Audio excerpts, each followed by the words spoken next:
Welcome to the FASA Leadership Lounge, where we dive into the policies shaping the work of Florida school leaders. I'm Michelle White, Executive Director of the Florida Association of School Administrators. And I'm Jessica Janasiewicz, lobbyist for FASA and for several school districts across the state of Florida. Well, FASA's annual Advocate 26 legislative days were last week, and all I can say is wow. Almost 200 school administrators from every part of Florida came to Tallahassee to be part of the process. We are so grateful for the large number of first-time attendees who came to advocate this year. It was an amazing conference and an amazing turnout. To quickly recap the events of the week, Monday started with FASA's group of professional learning leaders engaging in pre-conference session where they continued their professional learning journey and even got to take a tour of the Senate chamber. And I heard they got to vote on a fake bill and everything. Yeah. What an experience. Monday also included board meetings for FASA and our two departments, FAEMSP and FASSP.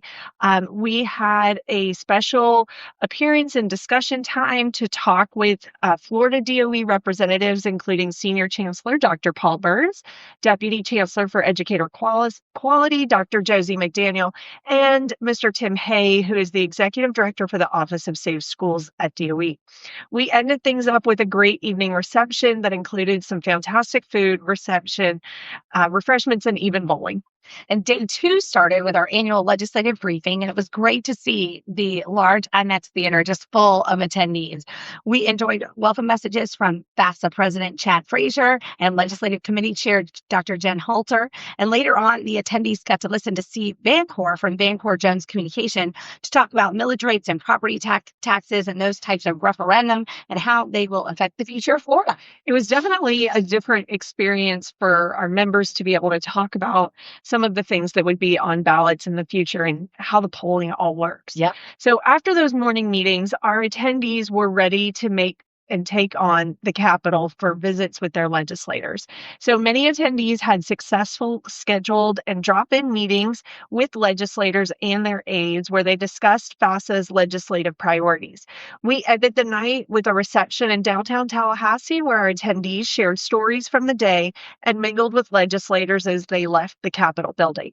If you missed this year's Advocate Conference, please make sure to join us next year in January for Advocate 27. Yes, please be here. And Advocate wasn't the only thing going on in Tallahassee this week. It was extremely busy in the Capitol with countless numbers of groups having their day. And yes, the legislature also had a full committee schedule of hearing bills. So let's start with the big one, House Bill 1071, entitled Education. Yep, the first of the infamous train bills for the year. Ready or not, here it comes. As we discussed in the past, a train bill is one with a very simple and non-specific title, and it passes through committees and the floor, and it'll be amended usually many times with different priorities relating to that general topic. Yes, this bill started out big and is likely to get bigger as it makes its journey. So the way the bill starts is education. It revises provisions relating to K-12 expenditures, school districts, charter schools, lab schools, EpiPen use in public and private schools, school attendance, BBK program, school readiness program, early learning coalitions, gold seal quality program, required instruction, high school equivalency diplomas, law enforcement on school campuses, comprehensive mathematics instruction, parental consent to opt out of specific instruction, instructional materials, educator certifications, and state requirements for educational facilities. Whew! Whew! Everything but the kitchen sink. That's right. And it sounds clear. Yeah. Yeah. So only one issue there. So at the time that we're recording this, there have been 10 amendments filed and adopted to this bill. So some of these amendments are going to focus on various areas. Here are just a few. Number one, student screening and progress monitoring for reading or math deficiencies. Number two, creating a public liaison advisory committee for athletics in K-12 schools. Number three, cooperation with law enforcement on school visits. And number four, powers and duties of school boards. Yes, so you get the idea. More amendments will likely be added to this bill, and there could be provisions that are removed at the next stop. There is one more stop for that bill. I would imagine that we will be hearing it very soon, and then it will be ready for the House floor. This is where we see some of the wheeling and dealing that happens. The attempt, of course, with these train bills is to put enough provisions on that people want, that they're willing to accept things that perhaps they don't want. So that'll be all part of the process as we move through. That is right. And we're definitely going to keep our eye on that bill. But believe it or not, we had a lot more bills heard last week. So interestingly enough, Senate Bill 420 by Danny Burgess, titled Patriotic Displays in Classrooms. This bill would require the display of portraits of George Washington and Abraham Lincoln in certain classrooms. Senator Burgess got the idea for this bill on a family trip last summer when he visited a number of old one-room schoolhouses in the Midwest. It has passed through its first two committees and should be in its final committee soon. It does have a companion bill, House Bill 371 by Representative Snyder, but it has not been heard in any committee yet. Another interesting bill that is moving along with its companion is House Bill 461 and Senate Bill 564, volunteering at polling locations. This bill would allow high school students to receive volunteer hours for working at election polling locations. The House version has passed out of all of its committees and is now going to be heard on the House floor. The Senate version is in its third committee. Great. So Senate Bill 206, Students with Autism Spectrum Disorder by Senator Gil Harrell, has successfully moved out of its first two committees. However, there's no House companion bill.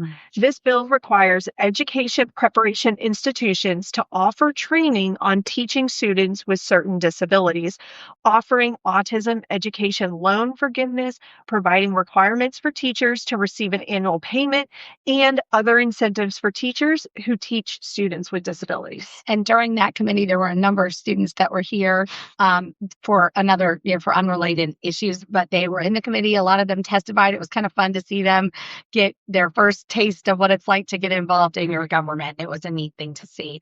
We finally had some movement on a few of the many bills that address property taxes. We know that's been a hot topic of debate, and the House has a number of provisions in there, just a few bills. The first one, which is House Joint Resolution 203, this would phase out and then to completely eliminate non-school property tax for homesteads. And it's made out of all of its committees, and it's now on the House floor. This proposal would increase the homestead exemption for all non-school property taxes by $100,000 each year for 10 years, starting in 2027, and fully exempt homestead property from all non-school property taxes by 2037. All school district taxes would still apply. So in that respect, it's certainly comforting for our schools to know that they would not be affected directly by this bill. If passed, this proposal would be put on before the voters on the ballot as a constitutional amendment. So it would take more than just the legislature voting to approve this and the governor signing it. It would then go on the ballot in November, and we'd see what the people say. That's right. And the other property tax bill that is moving is HJR 213, Modification of Limitations on Property Assessment Increases. This bill has also made it to the House floor. It's a little different than the bill that you were talking about, 203, but this bill limits increases in homestead property assessments for non-school taxes to once every 3 years, capped at 3% or inflation, whichever is lower. It will also reduce the cap on assessment increases for non-homestead property to 10% every 3 years. This bill would also be put on the ballot as a constitutional amendment if it passes. And the way most of these bills are also written, it would not overly impact our first responders as well. So they are still prioritizing both our schools and first responders as they try to handle this situation. That's right. That's right. So we'll see. It'll be interesting to see what the Senate does. You know, the House has been moving on a number of their proposals. Still nothing really moving in the Senate just yet. But of course, we're in week 4 and there are 9. So there's still time. Ways to go. Ways to go. A few more bills that passed out of the House Education Administration Subcommittee on last Thursday. One of them is House Bill 157 by Representative Hiddenston. This is a school teacher training and mentoring program. The bill would establish a teacher training and mentoring program within the DOE and authorize an award of stipends for the mentors. So Representative Christine Hunchofsky has House Bill 753, school counselors, and it passed out of that committee as well.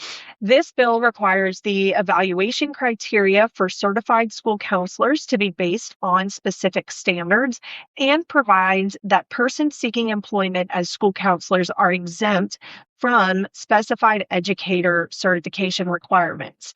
The last bill in education administration that was successfully heard last week was House Bill 1073, school districts, from Representative Tracy Koster.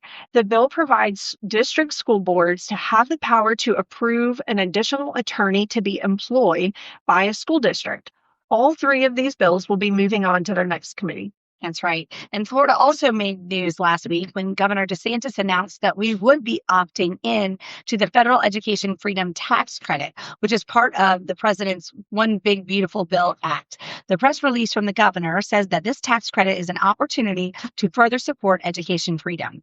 Starting on January 1st, 2027, Florida taxpayers will have the opportunity to receive a tax credit of up to $1,700 per year for contributing to the program, which assists K-12 students with educational expenses. There have been some discussion about whether or not we hadn't heard from the governor if we were going to participate in that. So we found out that, in fact, Florida is going to. Absolutely. So it's really interesting, and we'll see how it all comes together and how it works in a little less than a year from now. Yeah. But we want to share some amazing and great news specifically for two of our FASA members. First and foremost, we want to say congratulations to Ryan Chase from Sarasota High School for being named as the 2026 NASSP Florida High School Principal of the Year. Ryan has been with Sarasota County Schools since 2013, where he was asked about his why. He said, "The one thing when I got here that I thought was most important was to understand that Sarasota High was already a great place." And he said, too, "I think what I wanted to really bring to the table here was to build a culture that was focused on taking Sarasota High, though, to the next level. And I want our team to earn its spot in being the number one option for education in this area." Ryan's graduation improvement program, the No Cap, Get Your Cap, was recognized as the Little Red Schoolhouse Award winner at FASA's Discover 25 conference. So congratulations to Ryan. That's absolutely awesome. And when President Todd Fraser and I got to call him, he was overwhelmed and overjoyed, but he said, "I just love what I do." And it was so amazing to get to hear principals say that. That's awesome. Congratulations. And our second member, also congratulations to Jenny Boyer for being named the 2026 NASSP Florida High School Assistant Principal of the Year.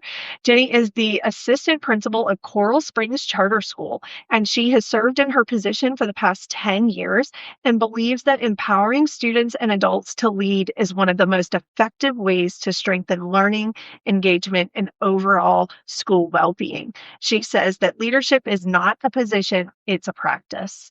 Jenny's students, fellow administrators, and parents all feel the same way about her. She's an exceptional leader who is extremely hands-on and wants all of her students to feel heard and safe, both academically and physically. A parent of two students who've attended Coral Springs Charter have referred to Jenny as the anchor and the rock of CSC for years. The parent says that without Ms. Boyer, her son would not be a current student at UCF, and her daughter would not be the well-adjusted ninth grader that she is. So congratulations, Jenny. We are proud of you. That is right. And both of these leaders will be recognized by NASSP in April in DC, and then, of course, at the FASA Discover 26 conference, which brings us to the end of this episode. We have covered a lot. Make sure that you check out the resources that come with every episode and click on all those links for the bill tracker. Also, reminder, Discover 26 registration is open now. It is going to be the most exciting Discover conference we have yet. We guarantee it will sell out, so do not delay in getting registered. We cannot wait to see you there. Also, head over to FASA.net for more information, and thank you for listening. Thank you for listening to the Leadership Lounge podcast presented by the Florida Association of School Administrators. Today's podcast was hosted by Michelle White and Jessica Janasiewicz. The podcast was produced by Jeff Willoughby. Original musical recordings by David Higgins. Make sure to subscribe to the podcast wherever you listen to your favorite podcasts. New episodes are released each Monday. For show topics, suggestions, questions, or comments, please email communications@fasa.net. We hope you enjoyed the show.